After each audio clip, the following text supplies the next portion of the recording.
Hello everyone and welcome to my channel Dialectical Girl. आज की इस वीडियो में हम बात करेंगे ड्राफ्टिंग, प्लीडिंग एंड कन्वेंसिंग के एक बहुत ही इंपॉर्टेंट टॉपिक के बारे में, प्लेंट। आज की इस वीडियो में बेसिकली हम पढ़ेंगे कि प्लेंट का क्या मीनिंग है, प्लेंट के पर्टिकुलर्स क्या है और प्लेंट ड्राफ्ट कैसे की जाती है। जो मेन मोटिव और पर्पस है आज की इस वीडियो का वो ये है कि प्लेंट कैसे लिखी जाती है, प्लेंट को हम कैसे ड्राफ्ट करते हैं। मैंने और भी कई सारे इंपॉर्टेंट टॉपिक्स पर वीडियोस बनाई हुई हैं। अगर आपने मेरी प्रीवियस वीडियोस नहीं देखी हैं तो वो आप मेरा चैनल विजिट करके देख सकते हैं या फिर मेरी प्लेलिस्ट में जाकर देख सकते हैं। और अगर आपको मेरी वीडियोस पसंद आती हैं तो do like my videos, share my videos with your friends और हाँ, मेरे चैनल को सब्सक्राइब ज़रूर करिएगा। तो चलिए बिना किसी देरी के ये वीडियो स्टार्ट करते हैं। प्लेंट के बारे में बात करने से पहले हम प्लीडिंग के बारे में जानते हैं। प्लीडिंग के बारे में हमें CPC ऑर्डर 6 में बताया गया है, जिसका रूल 1 कहता है प्लीडिंग शैल मीन प्लेंट और रिटन स्टेटमेंट। यानी कि प्लीडिंग का मतलब या तो प्लेंट या फिर रिटन स्टेटमेंट। ये तो बहुत शॉर्ट डेफिनेशन हो गई। अगर हम ब्रॉड सेंस में बात करें तो प्लीडिंग का मतलब होता है कोई भी रिटन या प्रिंटेड स्टेटमेंट्स जो कि कॉज ऑफ एक्शन से रिलेट करती हूँ। यानी कि कोई मैटर इन कॉन्ट्रोवर्सी है, उससे रिलेटेड जो भी स्टेटमेंट्स हैं या मटीरियल फैक्ट्स हैं, अगर वो हम राइट डाउन कर दें और कोर्ट में प्रेजेंट करें तो उसे हम प्लीडिंग कहेंगे। प्लीडिंग जो होती है वो दोनों पार्टीज़ की तरफ से इंस्टीट्यूट की जा सकती है। अगर वो प्लांटिफ की तरफ से फाइल की जा रही है तो उसे प्लेंट कहेंगे, और अगर वो डिफेंडेंट के थ्रू फाइल की जा रही है तो उसे हम रिटन स्टेटमेंट कहेंगे। बेसिकली प्लीडिंग का मेन ऑब्जेक्ट क्या है? प्लीडिंग का मेन ऑब्जेक्ट ये है कि जो केस है उसके बारे में हम कोर्ट को अच्छे से समझा सकें कि कॉज ऑफ एक्शन क्या है और कब वो अराइज हुआ, और उस कॉज ऑफ एक्शन से रिलेटेड कौन कौन से स्टेटमेंट्स हैं, कौन कौन से मटेरियल फैक्ट्स हैं, नेसेसरी पर्टिकुलर्स हैं, ये सब चीज़ें हम कोर्ट को बता सकें। इसके लिए ही हम प्लीडिंग कोर्ट में फाइल करते हैं। अब हम प्लेंट के बारे में बात करते हैं। तो प्लेंट में जो प्लांटिफ होता है वो अपना कॉज ऑफ एक्शन बताता है, उसके साथ साथ मटेरियल फैक्ट्स भी मेंशन करता है और बाकी नेसेसरी पर्टिकुलर्स भी मेंशन करता है, जिससे वो अपना केस स्ट्रॉन्ग कर सके और कोर्ट को ये बता सके कि जो ये कॉज ऑफ एक्शन है ये क्या है और ये कब अराइज हुआ, जिसके बेसिस पर जो कोर्ट है वो डिसीजन पर आ सकेगी। और इसी प्लेंट के थ्रू वो डिफेंडेंट को भी ये बताता है कि वो कौन सा केस पुट अप कर रहा है कोर्ट में, जिसके डिफेंस में जो डिफेंडेंट है वो अपना रिटन स्टेटमेंट तैयार कर सके। बेसिकली वो अपना केस तैयार कर सके कि जब कोर्ट में दोनों पार्टीज़ जो केस है वो लड़ेंगी तो प्लांटिफ के क्या क्या पॉइंट्स होंगे, उसके बेसिस पर डिफेंडेंट अपने पॉइंट्स तैयार कर सके। अब हम बात करते हैं मीनिंग ऑफ प्लेंट, यानी प्लेंट का क्या मतलब है। ये हमने थोड़ा सा पहले भी जाना, लेकिन अब हम थोड़ा और इस बारे में बात करते हैं। तो प्लेंट का मतलब होता है कोई भी ऐसा डॉक्यूमेंट जो कि रिटन फॉर्म में हो, जो कि प्लांटिफ कोर्ट में फाइल करता है, जिसमें वो कोर्ट को क्या बताता है कि कॉज ऑफ एक्शन क्या है, वो कब अराइज हुआ, उससे रिलेटेड फैक्ट्स क्या हैं, मटेरियल फैक्ट्स क्या हैं उससे रिलेटेड जो भी कॉज ऑफ एक्शन है, और जो नेसेसरी पर्टिकुलर्स हैं वो भी वो उसमें मेंशन करता है, ताकि जो उसका केस है वो स्ट्रांग हो सके और इससे कोर्ट को ये पता चल सके कि जो प्लांटिफ है उसका क्या केस है और कोर्ट को कौन से बेसिस पर उस केस के डिसीजन पर आना है।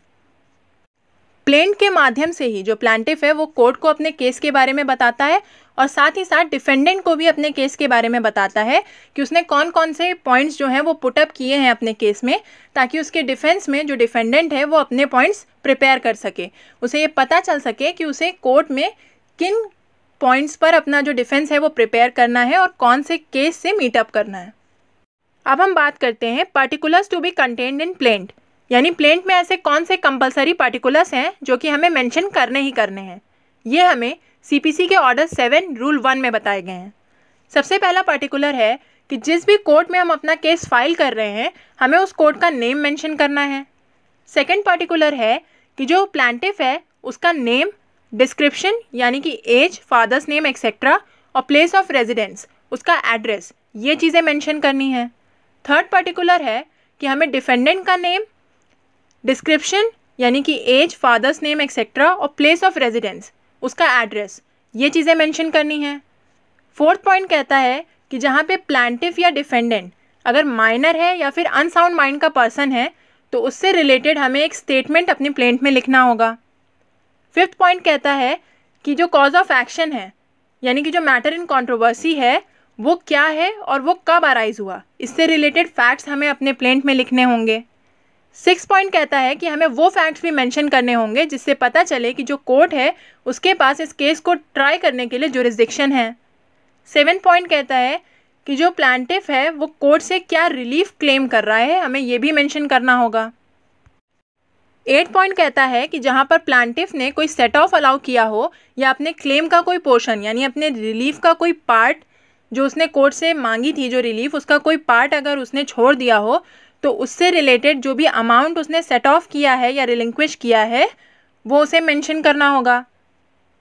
9 पॉइंट कहता है कि जो सब्जेक्ट मैटर है उसकी वैल्यू मेंशन करनी होगी, जिससे हमें ये पता चले कि जो जुरिस्डिक्शन है वो एप्रोप्रिएट है, और कोर्ट फीस के बारे में उसे मेंशन करना होगा। अब हम बात करते हैं सबसे इम्पॉर्टेंट टॉपिक के बारे में, ड्राफ्टिंग ऑफ प्लेंट, यानी कि प्लेंट कैसे ड्राफ्ट की जाती है, प्लेंट कैसे लिखी जाती है। तो सबसे पहले हम सबसे ऊपर अपने प्लेंट पर जो चीज़ मेंशन करते हैं वो है कोर्ट का नेम। और वो कैसे लिखते हैं, in the court of dash at dash, यानी कि जिस भी कोर्ट में हम अपना केस प्रेजेंट कर रहे हैं हमें उसका नेम सबसे ऊपर मेंशन करना है। मान लीजिए हम डिस्ट्रिक्ट जज की कोर्ट में अपना केस प्रेजेंट कर रहे हैं, तो हम कैसे लिखेंगे ये चीज़, in the court of district जज एट लखनऊ। उसके बाद नीचे हम सूट नंबर लिखते हैं, यानी जो हमारा केस है उसका क्या नंबर है वो हम मेंशन करते हैं, सूट नंबर डैश ऑफ 2022। इसके बाद जो हम पार्टीज़ हैं उनका नेम, डिस्क्रिप्शन और प्लेस ऑफ रेजिडेंस मेंशन करते हैं। तो जो प्लेंट है वो प्लांटिफ के थ्रू इंस्टीट्यूट की जाती है, तो हम पहले प्लांटिफ का नेम, डिस्क्रिप्शन और प्लेस ऑफ रेजिडेंस लिखेंगे। उसके बाद हम डिफेंडेंट का नेम, डिस्क्रिप्शन और प्लेस ऑफ रेजिडेंस मेंशन करेंगे। और उसके बाद हम नीचे लिखेंगे सब्जेक्ट ऑफ सूट, यानी जो भी हमारा कॉज ऑफ एक्शन है या जिस मैटर पर हमारा सूट है उसका क्या सब्जेक्ट है वो हम यहाँ मेंशन करेंगे। मान लीजिए हम मैलिशियस प्रोसिक्यूशन के लिए कोई सूट फाइल कर रहे हैं, तो जो सब्जेक्ट ऑफ सूट है वहाँ पर हम लिखेंगे सूट फॉर मैलिशियस प्रोसिक्यूशन। और इसके बाद हम अपने प्लेंट के स्टेटमेंट्स लिखना स्टार्ट करेंगे। जो भी प्लेंट के स्टेटमेंट्स होंगे उन्हें हम कंसाइज और प्रिसाइज फॉर्म में लिखेंगे, यानी मान लीजिए हम कोई फैक्ट मेंशन कर रहे हैं तो उसे हम एक पैराग्राफ एक पॉइंट में मेंशन करेंगे, जो भी उससे रिलेटेड चीज़ें होंगी वो हम उसी पैराग्राफ में मेंशन कर देंगे। और अगर हम दूसरा कोई फैक्ट मेंशन करेंगे तो वो हम दूसरे पैराग्राफ में मेंशन करेंगे, हम चीज़ों को आपस में मिक्स नहीं करेंगे। और ये स्टेटमेंट्स लिखने के लिए हम सबसे पहले ऊपर लिखेंगे the plaintiff above name submits as under, यानी जो अबव नेम प्लांटिफ है वो अपने following statements of fact court को बता रहा है। जो स्टार्टिंग के स्टेटमेंट्स होंगे उनमें हम पार्टीज़ का इंट्रोडक्शन देंगे, डिस्क्रिप्शन देंगे, पार्टी क्या वर्क करती है, उसका क्या काम है वो लिखेंगे। हम ये बताएंगे कि जो पर्सन है वो लॉ अबाइडिंग पर्सन है, उसकी किसी से कोई दुश्मनी नहीं है। इन चीज़ों के बाद हम मेन टॉपिक पर आएंगे, यानी कि हम अपना कॉज ऑफ एक्शन लिखेंगे, हमारा मैटर इन कंट्रोवर्सी क्या है वो हम मेंशन करेंगे और वो कब अराइज हुआ, और हमारे कौन कौन से राइट्स हैं और कौन कौन सा हमें डैमेज हुआ है जिसके लिए हम जो है वो क्लेम कर रहे हैं।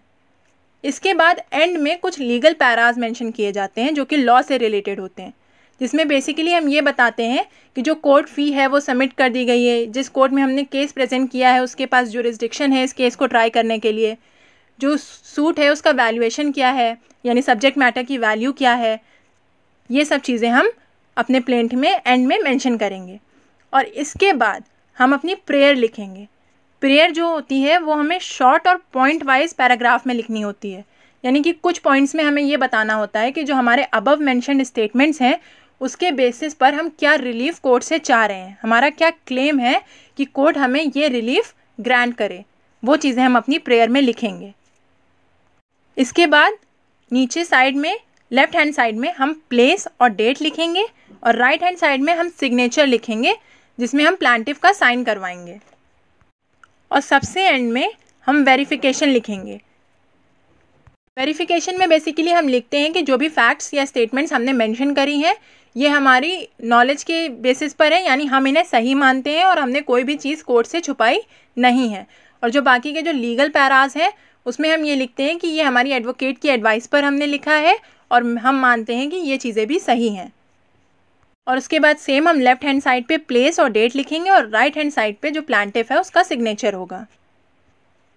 तो ये एक बेसिक फॉर्मेट था प्लेंट लिखने का। ये एक एग्जाम्पल था कि प्लेंट कैसे ड्राफ्ट की जाती है, प्लेंट में क्या क्या चीज़ें मेंशन करनी होती हैं, प्लेंट किस तरीके से लिखी जाती है, हम अपने स्टेटमेंट्स को कैसे मेंशन करते हैं, स्टार्टिंग के स्टेटमेंट्स में हम क्या लिखते हैं, जो मेन कॉज ऑफ एक्शन है वो हम स्टार्टिंग स्टेटमेंट्स के बाद लिखते हैं और एंड में हम लीगल पैराज लिखते हैं, जिसके बाद हम अपनी प्रेयर यानी कि हम क्या रिलीफ रिक्वेस्ट कर रहे हैं कोर्ट से कि ये रिलीफ वो हमें ग्रांट कर दे, हम वो मेंशन करते हैं। और प्लेंट के एंड में हम वेरिफिकेशन लिखते हैं, जिसमें हम बताते हैं कि जो भी फैक्ट्स हमने मेंशन किए वो हमारी नॉलेज के हिसाब से ट्रू हैं, और जो लीगल पैराज हैं वो मेरी एडवोकेट की नॉलेज के हिसाब से यानी उसकी एडवाइस पर हमने लिखे हैं और हम मानते हैं कि वो भी सही हैं। ये एक बेसिक स्ट्रक्चर है प्लेंट ड्राफ्ट करने का। आई होप आपको आज की इस वीडियो के सारे पॉइंट्स अच्छे से समझ आए होंगे और क्लियर हुए होंगे। आपको एक बेसिक आइडिया आ गया होगा कि प्लेंट कैसे ड्राफ्ट की जाती है। आज की इस वीडियो में हमने जाना कि प्लेंट का मीनिंग क्या होता है, उसके साथ साथ ही हमने प्लीडिंग के बारे में भी थोड़ा सा जाना, और हमने ये जाना कि प्लेंट के पार्टिकुलर्स क्या होते हैं, यानी प्लेंट में ऐसे कौन से पार्टिकुलर्स हैं, ऐसी कौन सी चीज़ें हैं जो हमें कंपल्सरीली मेंशन करनी होती हैं, और साथ ही साथ हमने जाना कि प्लेंट कैसे ड्राफ्ट की जाती है।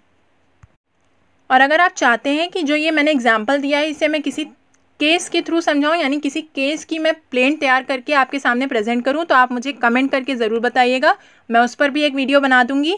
सो दैट्स ऑल फॉर टुडे। अगर आपको ये वीडियो पसंद आई है तो do like this video, share this video with your friends and do subscribe to Dialectical Girl for more such educational content. Thank you for watching.